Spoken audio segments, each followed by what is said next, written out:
The throne room of Vast Era Prime stretched higher than most buildings on Earth. Its walls were carved from living crystal that pulsed with soft blue light, casting dancing shadows across the assembled crowd.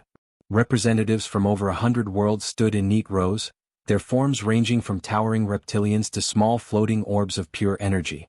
But every eye, sensor, and perception organ was fixed on one thing: the humans who had just walked in. Jake Miller tried not to let his hands shake as he followed Ambassador Rodriguez through the massive doors. At 16, he was the youngest person in the human delegation by at least 20 years. He wasn't supposed to be here at all. His parents were xenobiologists stationed on the colony ship in orbit, and he'd only tagged along because his mom insisted the experience would be educational. Educational. Right. More like terrifying. Emperor Kellen sat on his throne like a coiled serpent. His scales shimmered between green and gold, and his eyes, all three of them, tracked the humans with predatory focus. He was old. Really old. The briefing files said he'd ruled for over 2 centuries, which meant he'd seen species rise and fall, civilizations bloom and crumble. Humans were just the latest upstarts knocking on his door, asking for scraps. Ambassador Rodriguez. Kellen's voice boomed through the chamber without any visible technology. Some kind of natural amplification, Jake figured. You come seeking colonization rights to Turthos. A bold request for such a young species. Ambassador Rodriguez, a stern woman who'd negotiated treaties on 14 worlds, stepped forward with confidence. Your Majesty, humanity has proven itself capable of. Capable? Kellen interrupted, and laughter rippled through the alien nobles surrounding them. You've been spacefaring for barely a century. Children playing with ships their betters designed. Jake felt his jaw tighten. That wasn't fair. Humans had built those ships from scratch, reverse engineering crashed alien tech and filling in the gaps with pure stubbornness. But Rodriguez kept her face neutral, diplomatic. We've established 17 successful colonies, she continued smoothly. Our population management and resource distribution models are. Turthos is more than a colony site, Kellen cut in again. His center eye focused on something behind the humans, and a smile crept across his face. The kind of smile that made Jake's stomach drop. It is a prize. A jewel. Why should I simply hand it to you? The chamber fell silent. Even the translators seemed to pause, waiting. Unless, Kellen continued, rising from his throne, you'd care to make things interesting. A holographic display flickered to life in the center of the room. Jake squinted at the image, then felt his blood run cold. It showed a creature that looked like a nightmare that nightmares had. 15 feet tall, covered in black armor-like plates, with 6 limbs that ended in what could only be described as organic blades. Its head was mostly mouth, filled with rows of teeth that glistened with some kind of venom. This, Kellen announced with obvious pride, is Ravik. The last of his kind as far as we know. Found on a dead world in the Outer Rim. For 40 years he has resided in my menagerie. For 40 years the greatest trainers, handlers and combat specialists from across the Empire have attempted to tame him. The hologram shifted, showing scene after scene of carnage. Armored figures approaching the creature, only to be sent flying. Energy weapons that barely scratched its hide. Sedatives that wore off in seconds. One image showed a team of what looked like robotic handlers, or what was left of them, scattered across a containment cell like broken toys. 3 species, Kellen said, his voice dropping to something almost reverent, went extinct attempting to cage him properly. Their entire civilizations fell to ruin, bankrupted by their obsession with controlling the uncontrollable. Ravik has killed 247 beings. He has never been touched. Never been tamed. Never shown even the slightest sign of cooperation. Jake watched as the hologram showed Ravik in his current cell, a massive chamber surrounded by energy barriers thick enough to contain a nuclear blast. The creature moved restlessly, slamming against the barriers at irregular intervals, releasing sounds that the audio system couldn't quite capture, as if they existed on frequencies the equipment couldn't translate. Here is my wager, Kellen said, and the predatory smile returned. Send one of your delegation into that chamber. If they can tame Ravik within 7 standard days, if they can make him respond to commands, show any sign of docility, any indication that humanity possesses some special talent the rest of the galaxy lacks, then I will give you not just Turthos but free passage through my entire sector. 20 star systems open to human exploration and settlement. The nobles erupted into excited chatter. Jake heard the translator in his ear struggling to keep up with multiple conversations. However, Kellen raised a clawed hand, silencing the crowd. When your representative fails, and they will fail. Humanity will withdraw all colonization requests in this sector for 50 years. You will leave and you will not return until I am dust. Ambassador Rodriguez's face had gone pale. Jake couldn't blame her. This wasn't a negotiation. It was a trap. A carefully constructed humiliation designed to send humanity packing with their tails between their legs. Kellen had probably planned this the moment he heard humans were coming. Your Majesty, Rodriguez began, her voice tight, we cannot risk. I'll do it. The words were out of Jake's mouth before his brain caught up with them. Every human head turned to stare at him. Rodriguez's expression cycled through shock, anger, and something that might have been panic. Jake, no, she hissed, grabbing his arm. You don't understand what you're. I understand perfectly, Jake said quietly, meeting her eyes. And weirdly he did. He'd spent his entire childhood around animals that everyone said were impossible to work with. Creatures from a dozen worlds that supposedly couldn't adapt to human contact. His parents specialized in behavioral xenobiology, understanding why alien species acted the way they did. He'd absorbed those lessons his whole life, watched his mom calm a Venusian sand shark with nothing but patience and observation, seen his dad figure out that the aggressive species on Kepler 442b were actually just terrified and defending their young. I volunteer, Jake said louder, addressing Kellen directly. When I succeed you give us what you promised. Turthos plus passage rights. The throne room went dead silent. Then Kellen threw back his head and laughed. It was a rich, genuinely amused sound that echoed off the crystal walls. You? Kellen descended from his throne, moving with fluid grace. He towered over Jake, examining him like an interesting insect. You are barely more than a hatchling. What are you, 15 standard years? 16, Jake said, forcing himself not to step back. And I've worked with difficult species before. Difficult? Kellen's laugh turned sharp. Boy, Ravik isn't difficult. He is death incarnate. He is rage given form. What could a human child possibly offer that the greatest minds in the Empire could not? Jake met the Emperor's three-eyed gaze and spoke the truth he'd learned growing up among the stars. Maybe I'll just try to understand him instead of control him. Something flickered in Kellen's eyes. Curiosity? Respect? It vanished too quickly to tell. Very well, the Emperor said, returning to his throne. You have 7 days, human child. 7 days to achieve the impossible. Guards, show him to the menagerie. As armored figures stepped forward to escort him, Jake caught Rodriguez's expression. She looked like she wanted to stop him, to save him from his own stupidity.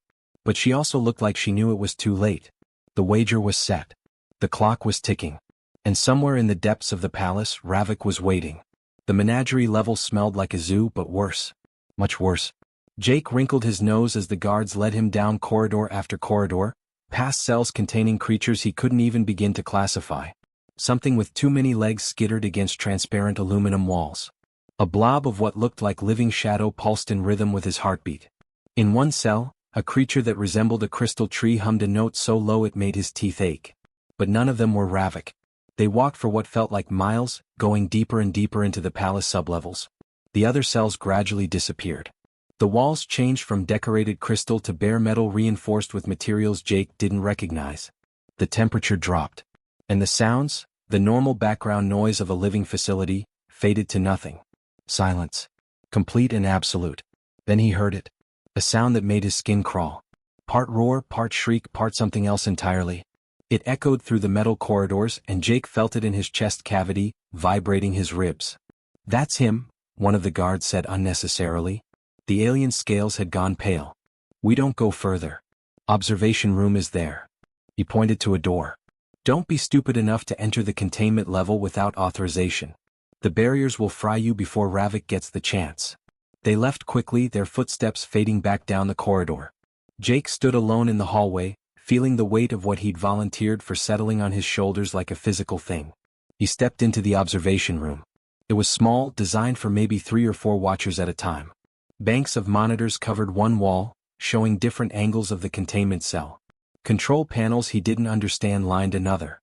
But the main feature was the massive window, probably not actual glass, maybe some kind of force field, that looked directly into Ravik's prison. The cell was huge. Easily the size of a football field, with walls that rose 50 feet high. Energy barriers shimmered at regular intervals, creating layers of protection. Automated weapons tracked from hidden turrets. The floor was scarred with deep gouges and dark stains Jake tried not to think about too hard. And in the center, moving like a caged storm, was Ravik. The holos hadn't done him justice. Up close, well, as close as Jake could get, the creature was magnificent and terrible. His armor plating reflected the harsh lights with an oil-slick shimmer, colors shifting as he moved. Those 6 limbs carried him across the cell with disturbing speed and grace. And his eyes. Jake counted at least 8 of them, arranged in a pattern around his head that suggested he could see in almost every direction at once. As Jake watched, Ravik suddenly charged the nearest barrier. The impact sent sparks flying and alarms blared automatically. The creature reared back and slammed into it again. And again. And again. Each impact seemed to shake the entire observation room. Okay, Jake muttered to himself. Okay, think. What would Mom do? His mother had a saying, aggressive behavior is usually fear behavior in disguise. Animals didn't attack because they were evil or crazy. They attacked because they were scared or hurt or protecting something. The trick was figuring out what. Jake pulled out his tablet. The guards had let him keep it, probably figuring it wouldn't matter, and started taking notes. He marked the time of Ravik's charge. Then he watched. And waited. 15 minutes later, Ravik charged again. Same pattern. Same intensity. Jake marked it down. Another 20 minutes. Another charge. He watched for 3 hours straight, not moving from his spot by the window. The guards who'd been watching through cameras probably thought he was frozen in fear. But Jake was counting. Timing. Observing. The charges came in cycles. Every 15 to 25 minutes, Ravik would attack the barriers with seemingly mindless rage. But between the charges, something else happened. In those quiet moments, Ravik would move to the far corner of his cell, the one with the least lighting. He'd curl up, as much as a 15-foot monster could curl up, and go completely still. And he'd make sounds. Soft sounds. Nothing like the ear-splitting roars. These were low, rumbling things that Jake felt more than heard. Computer, Jake said, hoping the observation room system understood English. Play back the last quiet period. Audio only, full spectrum. Nothing happened. Right. Alien system. Jake tried gestures, poking at control panels, probably looking like an idiot. After 10 frustrating minutes, he finally found a panel that responded to touch and displayed what looked like a language menu. He cycled through options until symbols started appearing that his translator recognized. Finally, the audio system came online. Jake isolated one of Ravik's quiet sounds and had the computer analyze it. The readout made his heart skip. The frequencies weren't random. They had structure. Pattern. They were repeating. He's calling, Jake whispered.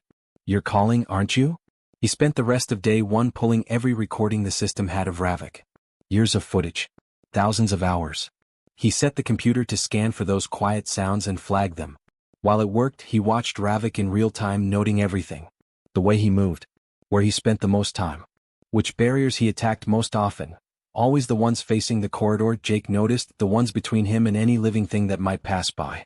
When the computer finished its analysis, Jake felt something click into place. The vocalizations weren't just calls. They were the same call, repeated over and over with slight variations. Like someone saying hello in different tones, hoping for an answer. Jake pulled up research databases on his tablet, cross-referencing the patterns with known species. His parents had drilled into him the importance of classification. Understanding what kind of creature you were dealing with told you how to approach them. Solitary predators needed different handling than pack hunters. Prey species had different stress responses than apex predators. The Vastera database listed Ravik as a solitary apex predator. Aggressive, territorial, unable to be socialized. But the call patterns Jake was seeing matched something completely different. He compared them to Earth species first, wolves, elephants, whales. Then alien species his parents had documented. Social herd animals. Pack creatures. Species that lived in family groups. They classified you wrong, Jake said to the monster on the other side of the barriers. Didn't they? Ravik, as if hearing him, turned his head. 8 eyes focused on the observation window. On Jake. For a moment they just looked at each other. Boy and beast. Human and unknown. Then Ravik moved to the corner and made that sound again. That lonely, repeating call. And Jake understood. 40 years. 40 years Ravik had been here, alone, calling for family that would never come. Calling for pack members who were probably dead on that outer rim world where he'd been found. 40 years of isolation for a creature that was built, genetically designed, to be social. No wonder he was violent. Humans went crazy in solitary confinement after months. What would 40 years do to a species that needed social bonds to survive? I hear you, Jake said softly, even though he knew Ravik couldn't hear him through the barriers and reinforced walls. I hear you and I'm going to help. He made a request through the computer system. It took forever to figure out the right menus, but eventually he managed to send a message to whoever managed the menagerie, requesting access to full environmental controls, food delivery systems, and personal items from the human ship in orbit. The response came back in less than an hour. Denied. Denied. Approved, but only items that couldn't be used as weapons. Jake smiled. That was enough.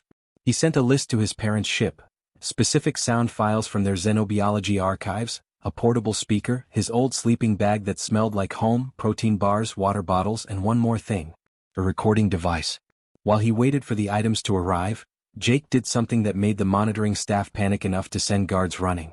He requested that all automated feeding systems be shut off.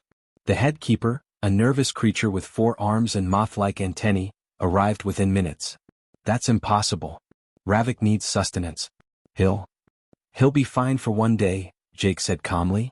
Tomorrow I'm going to feed him myself. You're going to, the keeper's translator seemed to glitch on the concept. You'll be killed instantly. Maybe, Jake admitted. But probably not. See, I've been watching him. Really watching him. And I have a theory. The keeper stared at him like he'd grown a second head. But Jake had already turned back to the window, to the creature beyond, and he was smiling. Because for the first time since entering the observation room, Ravik had stopped pacing. He was sitting, watching the window, watching Jake. Day 1 was ending. 6 more to go. And Jake was pretty sure he'd just figured out what everyone else had missed. The way forward wasn't through force. It wasn't through control. It was through answering a call that had gone unanswered for far too long. Day 3 began with Jake standing outside the containment cell airlock, holding a bucket of raw meat and trying to remember how to breathe. A crowd had gathered in the observation room behind him. Ambassador Rodriguez was there, looking like she'd aged 10 years overnight. Palace guards lined the walls. Even a few curious nobles had shown up, probably hoping to witness a spectacular death. The betting pools across the empire had apparently reached astronomical numbers. Current odds of Jake surviving past the first 5 minutes, 300 to 1 against. You can still back out, Rodriguez said through the comms in his ear. Jake, please. We'll find another way to get Turthos. There is no other way, Jake replied, keying in the access code the nervous keeper had given him. This is it. The first barrier opened with a hiss that sounded way too much like a sigh of resignation. Jake stepped into the decontamination chamber. Behind him the door sealed. Ahead, 3 more barriers stood between him and Ravik. His parents had sent a message after he'd called them last night. His mom's voice had been carefully controlled, the way it got when she was terrified but trying to hide it. Remember the sand shark, honey. You don't approach fast. You don't make yourself small or big, you just be present.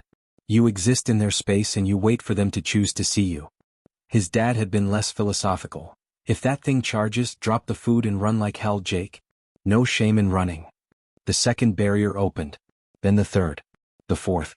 Jake stepped into the main containment cell, and the final barrier sealed behind him with a sound that felt way too permanent. The cell felt bigger from the inside.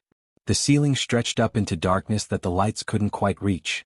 The air smelled like copper and something else, something wild that made the hair on his arms stand up. His heart hammered so hard he could hear blood rushing in his ears. Ravik was at the far end of the cell about 100 feet away. All 8 eyes locked onto Jake the instant he entered. The creature went completely still, in that way predators do right before they strike. Jake didn't run. He didn't make any sudden moves. He just walked slowly to a spot about 20 feet from the entrance, sat down cross-legged on the scarred floor, and carefully placed the bucket of meat between himself and Ravik. Then he pulled out his portable speaker, a beat-up thing he'd had since he was 12, and pressed play. The sounds of Earth filled the cell. Not music. Animal calls. He'd spent all of day 2 building this playlist with his parents' help, consulting their databases, picking specific recordings. Wolf howls first. Long, mournful sounds of pack members calling to each other across distances. Ravik's head tilted. Confused. Interested maybe. The wolves faded into elephant rumbles, those subsonic sounds that travel for miles underground, letting family groups coordinate even when separated. Then whale songs, complex and haunting. Dolphin clicks and whistles. Prairie dog chirps. Jake's mom had insisted on those, said they had one of the most sophisticated communication systems on Earth. Jake watched Ravik watch him. The creature hadn't moved, hadn't charged. Just stood there, processing this weird human sitting on his floor playing random noises. I know you can't understand me, Jake said softly, keeping his voice low and steady. But I'm going to talk anyway. My mom says it's not about the words. It's about the tone. The rhythm. Social species respond to vocalization patterns even when they don't know the language. Ravik took a step forward. Just one. His blade limbs, the ones everyone was so terrified of, were pulled in tight against his body. Not extended for attack. More like cautious. Uncertain. I grew up on colony ships, Jake continued, the whale songs providing a haunting background. You know what that's like? Moving every few years. Never staying anywhere long enough to make real friends. My parents were always busy with their research. I spent a lot of time alone. He paused, surprised by the emotion catching in his throat. I guess I know what loneliness sounds like. And you've been calling for 40 years, haven't you? Calling and nobody ever answered. Another step. Closer now. Maybe 80 feet away. Jake's hands wanted to shake. He forced them still. Predators could sense fear. That was true across almost every species his parents had studied. But they could also sense calm. Confidence. Not the fake kind, but the real kind that came from genuine intention. The food's for you, Jake said, gesturing slowly to the bucket. No tricks. No drugs. Just food. You can eat it now or later or never. Your choice. He started talking about Earth then. Described forests and oceans, mountains and deserts. Talked about his dog back home, a rescue mutt named Buddy who'd been abused before his family adopted him. He bit everyone at first, Jake said. Everyone except me. You know why? Because I didn't try to pet him. Didn't try to force anything. I just sat on the floor and read books out loud. Took 3 weeks before he came and sat next to me. Another week before he let me touch him. The playlist shifted to primate sounds. Chimp vocalizations, gorilla chest beats, the complex calls of gibbons swinging through canopy. Ravik charged. Jake's body locked up, every instinct screaming to run. But he remembered the observation footage. Remembered the pattern. He stayed sitting, stayed calm, even as 15 feet of alien death came barreling toward him with terrifying speed. Ravik stopped 10 feet away.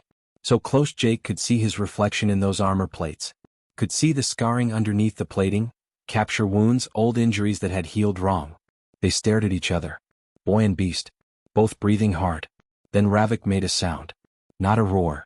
Not that lonely call. Something new. Questioning almost. His head tilted again in that weirdly bird-like way. Yeah, Jake whispered. I see you too. Ravik backed away slowly. Returned to his corner. The one he always went to between his rage cycles. But his eyes never left Jake. Jake stayed sitting. Let his heartbeat return to normal. Started talking again, random thoughts, whatever came to mind. The important thing was the sound of his voice, the rhythm of human speech. He told Ravik about the stars he'd seen, the worlds he'd visited. About the time he got lost in a biodome on Kepler 62F and spent 6 hours with a family of creatures that looked like oversized ferrets. They'd been labeled dangerous. Turned out they were just protective of their young, and once they realized Jake wasn't a threat, they basically adopted him for the afternoon. Hours passed. The playlist looped. Jake's legs went numb from sitting, but he didn't move. In the observation room he knew people were probably losing their minds, wondering what his plan was. Wondering why nothing was happening. But something was happening. Slow. Subtle. Ravik had started moving closer during the quiet parts. Not in that charging, aggressive way. Just drifting. Casual, like he wasn't really moving at all. Classic behavior of a curious but cautious animal. By hour 4 Ravik was 30 feet away. By hour 6 20 feet. The bucket of meat sat untouched between them. Jake didn't care. This wasn't about food. It was about presence. About sharing space without threat. Day 4 tomorrow, Jake said as the light in the cell started to dim, some automatic cycle mimicking day and night. I'll come back. Same time. Same spot. And I'll just be here if that's okay with you. He stood slowly, joints creaking, and walked backward to the exit. Never turning his back on Ravik. That would be stupid. But not rushing either. Just leaving. Calmly. Like this was normal. The barriers opened and closed behind him. Jake stepped into the observation room to find it packed with even more people than before.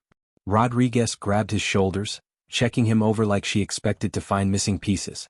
That was the stupidest, bravest, most insane thing I've ever witnessed, she said, and Jake couldn't tell if she was furious or impressed. He didn't eat, one of the nobles pointed out. The creature's translator made his voice sound disappointed. He will, Jake said confidently.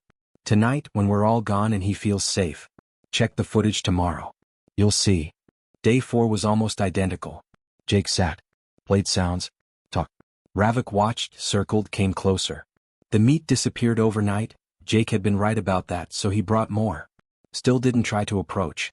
Just existed in the same space. You've got really cool eyes, Jake mentioned during hour 3. All 8 of them. Must be weird seeing the world like that. Bet you can't be snuck up on, huh? That's probably useful where you're from. Ravik's head tilted. Listening. Actually listening.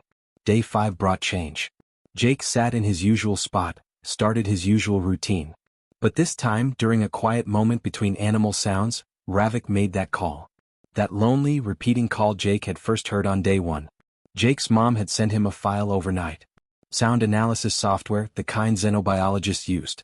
He'd programmed his tablet to recognize the frequency patterns. When Ravik called, Jake took a breath and called back. Not in words. In that same low, rumbling frequency. He'd practiced all night, modulating his voice as low as it could go, adding harmonics by humming through his throat and nose at the same time. It didn't sound exactly like Ravik, but it was close. Close enough. Ravik went completely still. Jake did it again. That answer.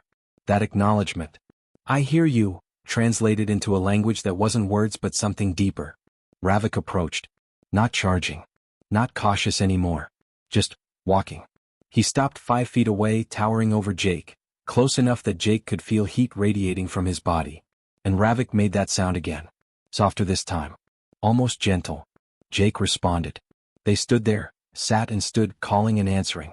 Having a conversation in frequencies only they understood. In the observation room, half the watching crowd had gone silent. The other half was frantically taking notes. Yeah, Jake said finally, switching back to English. You're not alone anymore, buddy. I'm here. I hear you. Day 6 started with Ravik already at the barrier when Jake arrived, like he'd been waiting. That day Jake didn't sit far away. He sat 10 feet from Ravik. Then 8. Then 5. They shared space. Shared sounds. And when Jake finally, slowly raised his hand, palm out, open, no threat, Ravik extended one of his blade limbs. Not to attack. To touch. The tip of that organic blade, sharp enough to cut through steel, rested against Jake's palm with impossible gentleness. Warm. Trembling slightly. Contact. Connection. Trust. Jake smiled through tears he didn't remember starting. There you are, he whispered. I knew you were in there. In the observation room, Ambassador Rodriguez was already composing the message that would change everything. Because against all odds, against all logic, the human boy had done it. He'd answered the call. Day 7 arrived with the entire palace buzzing like a disturbed hive. News had spread across the empire overnight. The impossible was happening. The human boy and the unkillable monster were bonding. Half the galaxy thought it was a trick. The other half was scrambling to rewrite their understanding of xenobiology. Jake barely noticed the chaos. He was too focused on the bucket he was carrying, not meat this time but grooming supplies his mom had overnight shipped from 3 systems away. Soft brushes, cleaning solutions safe for exotic hides, even some specialized oil his parents used for reptilian species with armor plating. You're going to groom it? The menagerie keeper, Jake had learned his name was Rilke, stared like Jake had suggested juggling plasma grenades. That's insane. His plating can deflect bullets.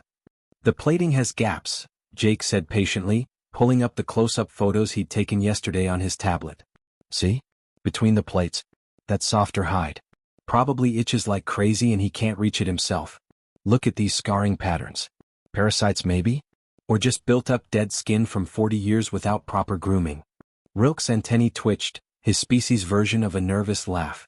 You're talking about grooming the most dangerous creature in the empire like he's a house pet. He's not dangerous, Jake corrected quietly. He's traumatized. There's a difference. The observation room was packed again. Emperor Kellen himself had showed up this time, lounging on a specially made throne they'd somehow hauled down to the menagerie level.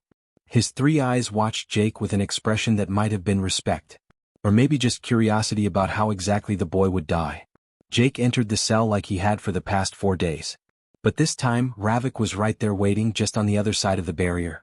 The moment the final door opened, the creature made that greeting sound, the one they'd developed together. low and rumbling but with a questioning upturn at the end. Jake responded in kind, feeling the vibration in his chest. "Morning to you too, big guy." Ravik walked beside him as Jake moved to their usual spot. Not behind, not in front, beside. Like they were equals sharing space. It was such a simple thing, but Jake's heart swelled with it. This creature who'd been alone for 4 decades, who'd been treated as a monster and a prisoner, was choosing to trust. "Okay, so," Jake said, sitting down and unpacking his supplies. "I've been thinking. You've got all this armor, right? Super impressive, very intimidating, great for protection. But between the plates you've got vulnerable spots. And I'm betting nobody's helped you take care of those in, well, forever." Ravik tilted his massive head, 8 eyes focusing on the brushes Jake was laying out. One eye tracked to Jake's face. Another watched his hands. The rest seemed to maintain a constant 360 awareness of the space around them. "I'm going to try something," Jake said slowly. "If you don't like it, let me know. Not by killing me preferably. Maybe just back away or make a different sound or something." He picked up the softest brush, one his mom used for earth lizards with sensitive skin. Slowly, telegraphing his movements so Ravik could track everything, Jake reached toward a spot where 2 armor plates met on Ravik's lower left limb. The creature went statue still. Jake made contact. The brush bristles slid between the plates, reaching that softer hide underneath. He stroked gently, carefully, feeling the texture change from rough armor to something smoother. Ravik made a sound Jake had never heard before. A deep, thrumming purr that seemed to come from everywhere at once. The creature's blade limbs, usually held in ready position, relaxed completely. His entire body seemed to sag. "Oh, you like that?" Jake grinned. "Yeah, I thought you might. When's the last time anyone touched you without trying to hurt you?" He worked slowly, methodically. Found another gap between plates. Then another. Some areas were clean, but others had buildup. Dead skin, dried fluids, things Jake tried not to identify. He brushed it all away, working with steady patience. Ravik stood there and took it, making that purring sound, occasionally shifting to give Jake better access to different areas. "My dog Buddy used to hate being touched," Jake talked while he worked, voice low and soothing. "He'd growl, snap, the whole thing. But then I figured out he had these burrs stuck in his fur, probably from before we got him. They were pulling at his skin. Once I got them out, he followed me everywhere. An hour passed. Then 2. Jake's arms ached from reaching up. Ravik was so damn tall, but he didn't stop. He found scarring, old wounds that had healed poorly. Found places where the armor had cracked and regrown wrong, probably pinching. He worked around everything with careful attention. "Jake." Rodriguez's voice crackled in his earpiece. "You've been in there for 3 hours. The Emperor he's requesting you demonstrate control." Jake sighed. "Right. This was supposed to be about taming, about proving humanity had something special. About winning a wager. What do you think?" Jake asked Ravik, stepping back to look at him. "Want to put on a show? Maybe walk around a bit, let them see you're not going to eat me?" Ravik's head tilted. Considering. Then he did something that made the entire observation room gasp. He lowered his body, folding those powerful limbs, until his head was level with Jake's. Close enough that Jake could see his reflection in each of those 8 eyes. "Oh," Jake breathed. "You're asking, aren't you? What I want." He thought about it. About tricks and commands and demonstrations. About treating Ravik like a trained animal performing for an audience. His stomach twisted at the idea. "How about we just walk?" Jake suggested. "Together. Show them you're not a monster. Show them you're just a person who was lonely." Ravik stood. Waited. Jake started walking toward the observation window. Ravik moved with him, matching his pace perfectly. They crossed the cell side by side, and Jake could feel the weight of hundreds of eyes on them. He stopped about 10 feet from the window. Ravik stopped too. "Stay here for a second?" Jake asked. "I'm going to walk over there." He pointed to the far wall. "Then I'll call you. If you want to come, come. If not, that's okay too." He walked away. Felt incredibly vulnerable with his back to Ravik, even though he trusted the creature now. Reached the far wall and turned around. Ravik hadn't moved. Just stood there watching. Jake made their sound. The call and response they developed. That acknowledgement that meant, "I see you, I hear you, you're not alone." Ravik came. Not running, not charging, just walking with that fluid grace. Came right up to Jake and made the sound back. "Good," Jake said, throat tight. "That's so good." They did it again. And again. Jake would move to different parts of the cell and Ravik would follow when called. But it wasn't obedience. It was choice. Partnership. Ravik was choosing to stay close because he wanted to, not because he was forced. "This is remarkable," Jake heard through his earpiece. Kellen's voice, filled with something that might have been wonder. "In 40 years he's never responded to anyone. Never shown comprehension of requests." "That's because nobody ever asked," Jake said loud enough for the comms to pick up. "They commanded. They tried to force. You can't force a thinking being to cooperate. You have to give them a reason to want to." He moved to the center of the cell and sat down. Ravik immediately settled beside him, close enough that their bodies touched. That purring sound started up again, a happy rumble that Jake felt through his whole body. "Check his stress markers," Jake suggested. "Compare them to footage from a month ago. A year ago. Any time period you want." He knew what they'd find. Ravik's movements were looser now. His eyes, while still alert, weren't constantly scanning for threats. His breathing, Jake had learned to read it over the past week, was slow and even. Content. "Tell me something," Jake said to Ravik, knowing the creature couldn't understand words but might pick up on tone. "Where are you from? What happened to your family?" Ravik made a sound. Soft and sad. That lonely call but muted. Like a memory of pain rather than current suffering. "Yeah," Jake said. "I figured it was something like that." He spent another hour just sitting there. Occasionally grooming another section of armor. Sometimes talking. Sometimes just being quiet together. Sharing space. Sharing existence. The observation room had mostly emptied out. People got bored watching a boy and a creature just sit together peacefully. No violence, no excitement, just companionship. But Rodriguez stayed. And Kellen. And Rilke the keeper, whose antennae had stopped twitching nervously. "I need to know something," Jake said finally, standing and brushing off his pants. "What happens after today? After the wager is settled?" The question hung in the air. Ravik looked up at him, alert. "He returns to his cell," Kellen's voice came through the comms. "As he has for 40 years. Alone?" Jake said flatly. "Yes. No." Jake's voice was firm. "That's not happening. Part of our deal. Ravik comes with us. With humanity." Silence. Then Kellen's laughter, but it wasn't mocking this time. It was genuine. "You want custody of the most dangerous creature in my empire?" "He's not dangerous." Jake's frustration boiled over. "He's lonely. There's a difference. You took a social species and locked him in isolation for 40 years. That's torture. You created the monster everyone's so afraid of. The real Ravik." He gestured to the creature beside him. "He's right here. And he deserves better." Ravik stood, moving to stand slightly in front of Jake. Protective. The message was clear even across species barriers. Jake was his now. His pack. His family. "Your week isn't up," Kellen said slowly. "You still have 4 hours remaining. Use them wisely, human boy." The connection cut off. Jake looked at Ravik, at this magnificent being who'd suffered so much because people couldn't be bothered to understand him. "Come on," he said softly. "Let's go show them what humanity really means. Not that we can control. But that we care enough to try understanding." Ravik made their sound. Agreement. Partnership. Together they walked toward whatever came next. The bond wasn't about dominance. It was about finally, after 40 years, being heard. The throne room had transformed overnight. What was once a sparse chamber of judgment now looked like a galactic stadium. Viewing screens floated everywhere, broadcasting to thousands of worlds. Representatives from species Jake had never even heard of crowded the upper galleries. This wasn't just about a wager anymore. This was history being made, and everyone wanted a front row seat. Jake stood at the entrance with Ravik beside him, and for the first time in 7 days, he felt genuinely nervous.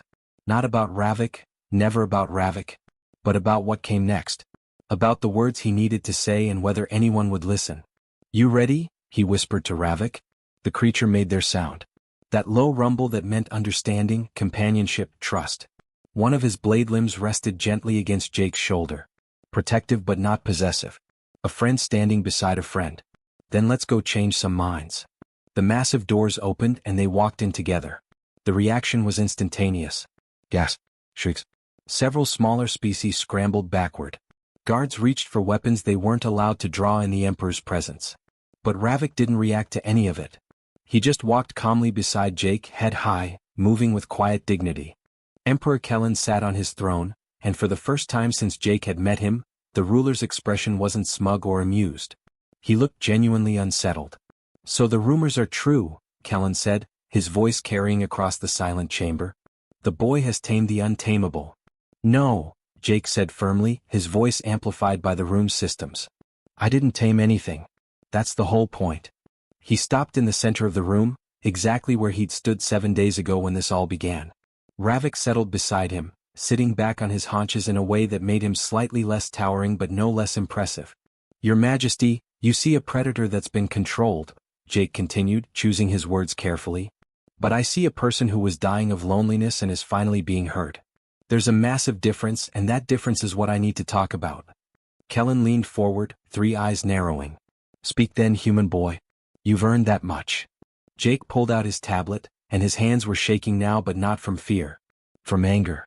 From 7 days of realizing just how badly Ravik had been treated, how badly hundreds of creatures across this empire had been treated.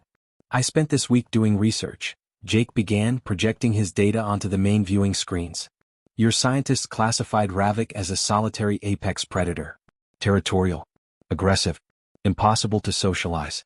Based on that classification, keeping him alone made sense, right?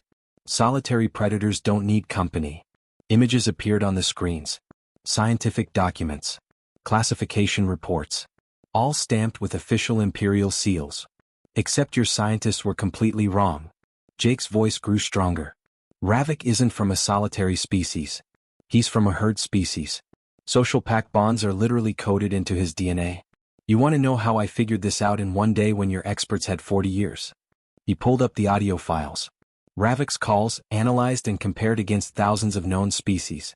These vocalizations. Your sensors recorded them as meaningless noise, stress sounds, random aggression. But they're not. They're contact calls. Specific, repeating patterns used by social species to maintain group cohesion. Ravik has been calling for his pack for 40 years. Calling, and nobody ever bothered to answer. The room had gone deadly quiet. Even the nobles who'd been whispering had stopped. You took a creature designed by evolution to live in family groups, you ripped him away from everything he knew, and you locked him in a cell. Alone. For 4 decades. Jake's voice cracked with emotion. Do you know what that does to a social species? Do you have any idea? He pulled up more data. Human studies on solitary confinement. Earth animals that had died from isolation despite having food and water. Alien species his parents had documented that literally lost the will to live when separated from their groups. Humans go insane from isolation in months, Jake said. Months. And we're not even as socially dependent as Ravik's species. You subjected him to torture, and yes, that's what it is, torture, for 40 years. Then you called him dangerous when he reacted exactly how any traumatized being would react. Preposterous, one of the nobles called out. We followed established protocols. The creature was violent from capture. Of course he was violent. Jake shot back. You probably killed his entire family getting to him. Look at these capture records. He pulled up more files, data he'd spent all night accessing through the palace systems. Found on a dead world, you said. Dead because of what? This report mentions resource extraction complications. That's code for you destroyed the ecosystem, isn't it? The noble who'd spoken went silent. Jake turned back to Kellen. Your Majesty, Ravik isn't alone. Your empire currently classifies 17 species as untamable predators. I've reviewed all 17 profiles. 12 of them show the exact same patterns I found with Ravik. Social species kept in isolation. Pack hunters caged alone. Bonded pairs separated. You've been creating the very monsters you're so afraid of. The screens shifted, showing profile after profile. Creatures labeled as dangerous, violent, impossible.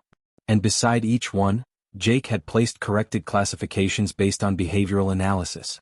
Social species. Herd animals. Pack hunters. Family group-oriented creatures. Every single one of these beings could have been helped, Jake said, and he didn't bother hiding the tears in his eyes now. Could have been understood. Could have been given the social contact they desperately needed. Instead, they were punished for being exactly what evolution made them to be. Ravik made a sound. Not their call, something else. Something mournful that echoed through the chamber like a physical thing. Several species reacted viscerally to it, their own instincts recognizing the sound of grief. He's mourning, Jake said quietly. Mourning his family. Mourning 40 lost years. Mourning all the others like him who suffered because nobody cared enough to look past the labels you gave them. Emperor Kellen was silent for a long moment. His scales had shifted color, Jake wasn't sure what that meant, but it seemed significant. Finally the ruler spoke. What do you want, human boy? You've won your wager. Turthos is yours. Passage rights are yours. What more? Everything, Jake said simply.